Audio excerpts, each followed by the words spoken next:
So I'm going to talk, this talk is how old are the people who die in avalanches? A look into the ages of avalanche victims in the U.S. and why does it matter how old people are who die in avalanches? So a few years ago, a good friend of mine in Whitefish died in an avalanche in Glacier National Park. And, he's a similar age, a couple of years younger than me. And I started thinking, at the time, he was in his mid to late 30s. And I started to think to myself, it seems like when you're getting into your late 30s, early 40s, you should start to have a little bit of a grasp on things. But I started to think, it seemed to me, at least anecdotally, are people who are dying in avalanches, are they older than they used to be? Because it sure seems like it. And I thought, no, it's just me as I'm getting older. Maybe I just feel that way. So I want to take a look. So Dale Atkins and others did a study just looking at avalanche fatalities and who was involved in these avalanche fatalities, how many per year. And back in the day, it was mostly, avalanche workers, so professionals like us. It was highway workers, folks that are working on the roads and getting caught in avalanches. But because of technology, there's been a huge reduction in the number of professionals or people dying at work. And so now it's mostly recreationalists. But again, I wanted to look into the ages of these recreationalists, and maybe this will lend a little insight into why people are dying in avalanches still. So this is a figure of all avalanches recorded by in the Colorado Avalanche Information Center database. So 1,184 avalanches. I know we teach this in avalanche classes, but what jumps out at you in this figure right here? What's that? It's growing. Well, it looks like it's growing. But maybe, does this work? Yeah, maybe towards the end, are we starting to drop off a little bit? But regardless, we have a huge increase there. And we have this increase, of course, in the 70s and again, somewhere in the 90s. And this is shaded, beige here, it looks like yellow from this screen, to sort of show this step change right here in 1970, and then another one in the mid-90s. So most of you are aware, but why do we have the step here in the 70s? Any ideas? Backcountry skiing. Does anybody remember the yogging craze in the 70s when people were out getting fit? Backcountry skiing, cross-country skiing, that was part of it. So people started to realize that there's, a health benefit from being outside. So more people started to get into the backcountry. What about the 90s? Fat skis. Snowmobiles. Turbos. Longer tracks. More power. Mostly motorized technology, but also non-motorized technology as well. But a huge increase. People were able to get out in the mountains further. So this is all fatalities. When I went to look, I was like, sweet, I'm going to have ages for 1,184 avalanche fatalities. Not quite. People didn't always record ages with these avalanche fatalities. So if you are out now doing any avalanche accident investigations, please record as much information as you can. There are, of course, standardized forms, so please do that. I was able to collect 900 ages of avalanche victims, so not too bad. And I shaded it blue from 1990 to now for a couple of reasons. So Carl Berkland, Ethan Green, Spencer Logan, they actually looked at, forget who mentioned it, this increase. Is there really an increase in avalanche fatalities? So they looked at it, and there was a few others published a paper that says yes, there's an increase, but they did their statistics weren't necessarily done properly. So Carl and Ethan and Spencer took the same thing, and they looked at are we actually seeing an increase in avalanche fatalities? And when they brought into account the number of increasing use in the backcountry, it's really hard to account for that. We don't really know how many people are in the backcountry, so they took Avalanche Center website visits, and they used that as a proxy. So they said, roughly, conservatively, if there's an 8-fold increase in backcountry use, then we should be seeing basically over 100 avalanche fatalities a year. So that's clearly not the case. And so if we take into account increased backcountry use, the trend is actually flat and it might even be decreasing. So just a little bit of background here. I chose 1990 because that's what they looked at. Prior to 1990, again, a lot of different things. Avalanche education has increased. Avalanche centers started to come into play in the 90s, more so than, there were some in the 80s, of course, but they came into play more. They were becoming more widespread throughout the West. And so we had more education, better forecasting, better technology. So they looked at 1990 to now. And so when I do this analysis for ages, I kind of do the same thing. So again, Spencer had this database at the CAIC with a bunch of ages attached to all these fatalities, but not all of them. So I looked in the snowy torrents, tried to find as many missing ages that I could. I also used popular media articles, everything from public radio articles. Avalanche.org, of course, hosted a number of these that somehow didn't make it into the victim's age didn't make it into snowy torrents. So I did using statistical analysis. I looked for any significant change points. So I looked at 3 different data sets, so the full CAIC data set, the counts of the age data set, and then the annual mean of age throughout the year. So in terms of significant change points in the full data set, that change point was around 1992. Looking at the counts of the age and the annual mean of age, it was around 1990. So all pretty similar. So again, it can be statistically it's statistically valid that there is a significant change point somewhere in the early 1990s. So now I wanted to see is there actually a trend? Is it positive, negative? Is it flat? Do we have a trend at all? So I used a variety of techniques depending on whether they satisfied the assumptions of these different techniques. And I broke them into age categories. How many millennials do we have in the room? It's okay, you can admit it. It's all right. A few. All right. So we used to teach, or when we teach Avalanche classes for a while, and maybe I was the only one that did it, but I'm pretty sure a lot of you all did it as well. We used to say, how many people are 0 to 24 or 20, so something like that, or 19 to 29, and everybody that raised their hand would be like, well, good luck out there, because you're the ones dying in avalanches. And you could sort of be up there and boast about it, and you're like, I'm in my 30s. Yeah, well, anyways. The average age from 1950 to 1989 was about 28, and 1990 to 2018 is 34. Shit! I was in my 30s, and that's the average age of the avalanche victim. So there's a little box plot graph showing the black lines in each box show the median age for that year. And again, blue is from 1990 forward, or to present. So this figure tells us a lot. One, that there's a lot of variability, especially interannual variability. So if we look at like this year, which is maybe 1955 or 6, there's anywhere from the age of 10 all the way up to, looks like, 57. So a fair amount of variability in quite a few of these years. But when we break it down from 1950 to 2018, the red line is a 5-year moving average, so we're taking 5-year chunks here. And you can, just looking at the red line, it looks like there's an increase. Turns out that there actually is an increase statistically, and it's a significant increase. Even when we go again from 1990 to 2018, because that's what we sort of need to focus on, because when we compare the two periods, they're not really comparable. So 1990 to 2018, we still have a positive increase, and it is a significant increase as well. And we're looking at mean age. So the mean age of the avalanche victim is going up. There's a lot going on here, but I'll summarize with saying this is the whole period again, and I use it just to show you as a comparison. All of these, except under 20, all age categories show an increase in, all of these age groups show an increase in the number of fatalities. But when we look at 1990 to 2018, the only age group to show an increase in avalanche fatalities is 30 to 39.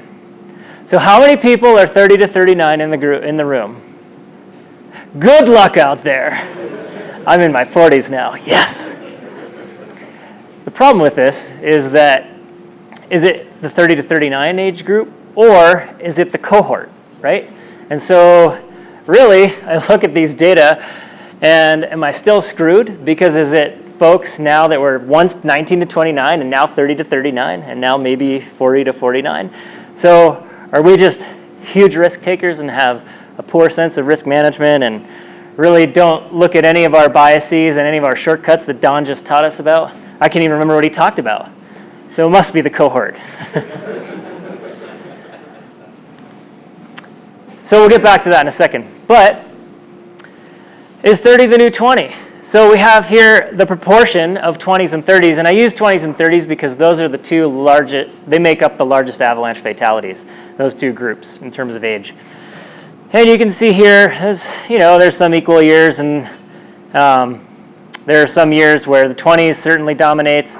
But as we go through, again, that's before 1990, but as we get into more recent years, it seems like there are more years with people in their 30s dying, and we saw that in the previous graph with the lines going, the red lines going up for 30 to 39. So why? Why is the mean age increasing? Aren't we supposed to get smarter as we get older? I don't know. So I took a look at a few things. One, can it simply be explained by use? So I looked at backcountry tours, side country riders, so non-motorized, as well as snowmobilers. So that's all motorized, snow bikers included. I thought, maybe folks that can afford snowmobiles or motorized toys, maybe they're older because they've been working longer, have accrued more savings, and then they go blow it on a really great sled. But that's not the case. You can see here that there is no clear pattern that motorized users make up the 30 to 39 age group more than in non-motorized users. So I threw that out the window. And I thought, all right, maybe it has more to do with societal norms. And this can work two ways, or sort of in opposite ways that you might think. So we have career-family balance. And so you might think, the first being that as we get older, let me step back. First is that people are getting married later in life. They're also having kids later in life, and so maybe they have fewer responsibilities, and that's why the age is increasing. And so they're not saddled with more responsibilities earlier in life like they once were. Another notion is education, and so now we think of all of those family career balance. So let's say that that isn't a factor, and people now that we're older, we have all these things, family, career, and trying to figure out the balance. We took an avalanche class years ago, and when we took that class, we went out a lot right after we took that class, and we were able to sharpen those skills and use those tools that we learned. We were able to identify our biases and our heuristic traps and really focus on that. But then all this other shit came into play. And now we're trying to figure out the balance, and we let this go. And so the education that we learned, or the things that we learned in our education a while ago, it's becoming a lot fuzzier, and it's harder to pull out of the toolbox. And so now when we do go out, we aren't necessarily equipped like we once were in the past. And so things are rusty. Those tools are rusty. Maybe that's another reason. Another potential explanation comes from theory in economics called sunk cost effect. So as you can see, this dog is trying to find the bone, and he's just going after it, not quitting. And so if we are saddled with all these responsibilities, and when we're able to get out, let's say we go on a hut trip, and we're out there, and it's pouring rain, it doesn't matter because we're still going to ski in the rain because we're there. But now, when we think of it in terms of balances, let's say you have a 40-year-old dad, and he finally got the hall pass for however long, a month it's been, 2 weeks, 3 weeks, to get out and ski with his bros. And they're all out there, and they want to ski whatever peak they want to ski. That's the only day out, and maybe conditions aren't right, and that's they probably shouldn't be there, but they're going to go for it anyways. So it's the sunk cost You know, they're out there, they've invested the time and effort, they put the time in, taking the kids to sports throughout the, throughout the entire month, and now they have the chance and they're out there. So maybe it's a sunk cost and they're just going to go for it. They're taking these extra steps that it might not have taken in the past, when they might have had more time to go out on better days. So those are a few potential explanations, and we'll get into, maybe you all can share too. But first, let's talk about professionals. Are we falling into these same traps? So when we talk about age, just a quick reminder of the average age of all, whether it's recreationalists or professionals, is 28 and then 34. What do you think about professionals? Is the age, where do you think the age lies? Average age of professionals dying in avalanches? What? Older. You think they're older than 34? Yeah. Any others? Any other guesses? 38? So, I took, there aren't that many, and I took whatever was available throughout the entire data set. It was basically guides, forecasters, patrollers, others at work, so I sort of just assumed that was, an avalanche professional. But there is a positive increase in this age as well. So why is the age increasing for professionals as well? So not only should we have more experience just by getting older, but we should also have more experience because we're professionals. And so the bad news is we're still irrational beings, whether we're avalanche professionals or not. But the good news is we are predictable. And so maybe, as Don's talk showed, that we can come up with a few rules or at least a few guidelines to help us identify why we are so damn irrational. So perhaps here's one. Again, I'm sort of using this in the context of age. So this isn't just professionals dying in avalanches. This is talking about age. So here's a picture of Bill Foster, who I patrolled with at Alpine Meadows. And Bill died in an avalanche in 2012. And he had been a patroller there for at that time I think it was 28 years. So plenty of experience. He was in his early 50s. So again, plenty of experience, both professionally and just in life. And this is where I look at with perspective, and you can see the second bullet point there with human time events versus the return frequency of irregular events. So the context of Bill's fatality was they were on a route, and it was a really weird year in the Sierra. They actually had a persistent weak layer, which they don't often deal with. And they threw a shot. Basically, it broke above him, and he was carried down and died of trauma. And so at Alpine Meadows, I remember doing this route is, you stand here by this tree, you throw the shot, and I'm sure everyone can relate to this. This is the familiarity trap too. But that's what you do. And the problem with that is that it's about perspective. And so, in almost 30 years of patrolling, Bill and others hadn't ever seen an avalanche break back so far onto lower angle terrain, but it happens, and it clearly did happen on that day. So perspective and complacency, we're punching the clock. Here in the room, we're all professionals, and so we go in and day out, and we're punching the clock. And so especially as we get older, we have to combat that sort of complacency. Hindsight bias. So we all know we work in a wicked feedback loop. We never truly know how close we are to the edge. Don talked about getting close to the edge and having two different reactions.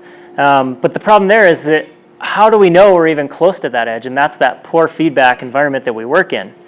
And so as we age, how does hindsight and forecasting influence our risk management? And what do I mean by that is, so what are some of the things that have changed for you all as you get older and as avalanche professionals? How has your risk management changed, or has it, as you get older? Anyone? No one's risk management has changed from when they were 20 to now when you're 40. Thank you, Scott. Mine have a lot. How so? I don't work at Big Sky as a ski controller. For one, so I get to choose the trim, and Okay. that's the biggest one. The terrain's a lot more in general. So would you say that, I mean, you made that conscious decision, but you would say that now you'd rather dictate and the terrain, you know, you operate more in simpler terrain. Simpler, less consequential for sure. Okay. Most of the time, yeah. Anyone else? I think it's a lot easier to choose to step back from something as you get older, at least in my experience. I'm not so just blinded. I can just be like, whatever. So you've been there, done that. You know, you can sort of. I can do it next week. Exactly, yeah. And I think that comes with both age and being a professional, where we have the opportunity to be outside so much, and in these, you know, whether it's the backcountry or ski patrolling, but we're out in the mountains, and so we have the ability to sort of step back and do that. So perhaps it's both combined into one there. Any others? Or any other thoughts as to why the mean age of avalanche victims might be increasing that I haven't presented or haven't talked about? Yeah. I wrote a couple things down that just kind of occurred to me. Is there any chance that your chances of something happening increase by the number of times you've done it? Absolutely. You know, you were lucky before, and if you've done something 100 times, there's less chance of something happening.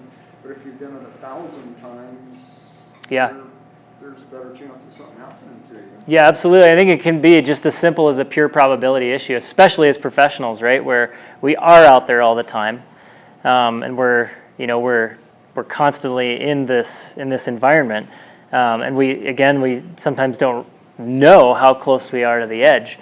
The counter to that is, of course, that as we get older, and maybe we become tired or we don't have the time, and so we're not in the backcountry as much. But maybe that doesn't happen until later, and so maybe this increase, in 30 to 39, maybe that's the sweet spot right there, where we have the energy, we have the time, we're in that environment, but it becomes this probability component. And that's exactly leading to my next comment question was,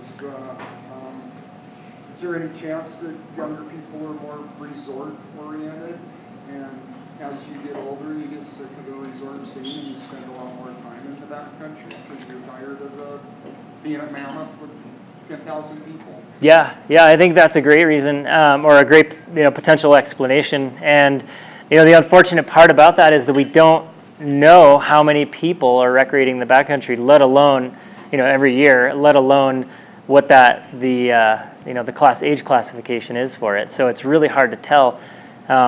But I think that could also be a explanation. How much can you like you mentioned the cohort thing early on? Is there a way to track that at all? Yeah, we can do this. We can do this again, a few years down the road, and another few years, and continue to look at it. Is it possible that, let's just say 10 years ago, when it was 24, 25 was the mean age, that cohort is now 35. Right. So, but in the past, they were all increasing, and so, it's from and again, there's this shift from 1990 to now, and so we kind of have to use that as the proxy. But even if we look at that, the only age group to increase is 30 to 39 throughout that period. And then when we looked at 1950 to 2018, all but under 20, we're also increasing. So that's why I looked at it, as just to provide some sort of comparison. But I think, we're operating since 1990, we're operating in a realm. I think it's a pretty dynamic situation because education continually gets better, technology improves, both for getting us out there, but also for preventing us from getting caught in avalanches. Things like airbags or dying in avalanches, I should say, but airbags, avalanches, and again. But I think a big part of it is forecasting and education. So I think it will be interesting to see what happens. If we can do this in a few years from now. But yeah, that's a good point. I had a comment that was kind of similar to that, but it seems like as a young professional these days, I'm starting my career with a lot more training, a lot more mentorship. So I might be starting from a place that's more conservative, and as work into the professional field, you might start stepping out more as you age too, and that's kind of a scary thing personally for myself. Right. And then I was also kind of curious, like how with this data set too, close calls and like live recoveries might play into that as well. Yeah, and I don't have. I mean, the close call data set is so incomplete, unfortunately. But yeah, that'd be great.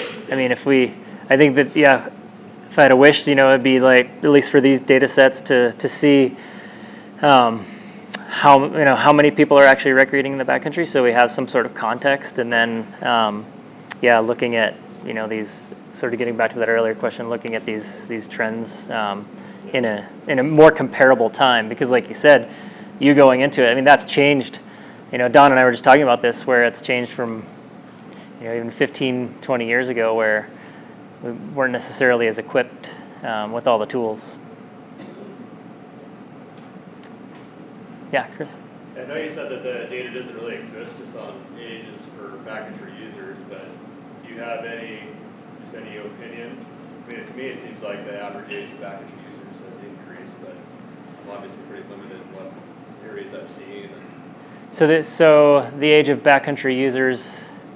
Like, is there a corresponding increase in backcountry user age? Oh, gotcha. The closest thing I could find was I'm trying to remember. It's in the paper. Basically, looking at the number of people that have taken up. It wasn't just backcountry use. It was I forget what they called it, but it was sort of I tried to use it as a proxy. But the age categories that they used were like 25 to 49, and so I was like, oh, that doesn't help. So I mean, there's an increase overall, and 25 to 49 is the largest user group of increases in. I think it was just outdoor sports in general, but not relegated to just winter backcountry use. And so, there is an increase there, but we sort of already know that. That's all I could find though. Any gut feelings at all? Or? I don't know. I mean, it's hard to say. I sort of think a big part of it is that family-career balance, where people are just, getting married later and having kids later, and so maybe now that folks that are in their 30s were once saddled with those more responsibilities in the past, maybe aren't now. So I don't know. I want to think that it is more societal, and so they're able to get out. There are more people in the backcountry, but to be honest, it's probably a combination of all of these. Yeah. Around Teton Pass, the interesting trend is the sub-18-year-olds, and I think that could really monkey wrench your statistics in the future. Yeah.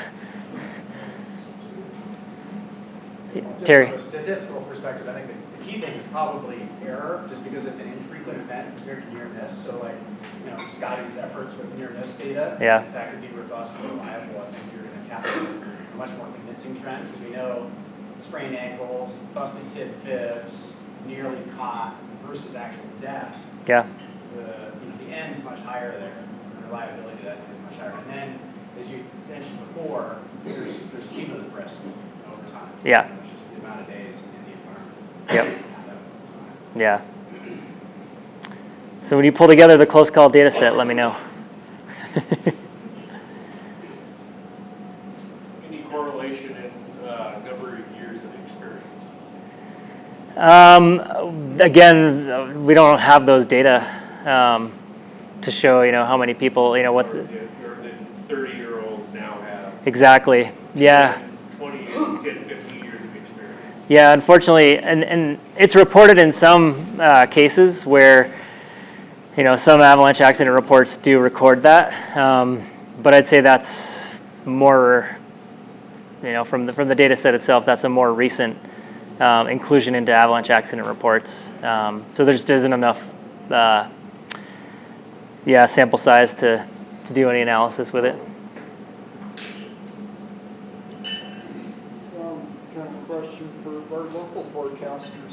guys think about the average age? You guys seeing people out there all the time. When you think about the average age of backcountry skiers, the trailhead you're seeing? Older, younger, all across the board?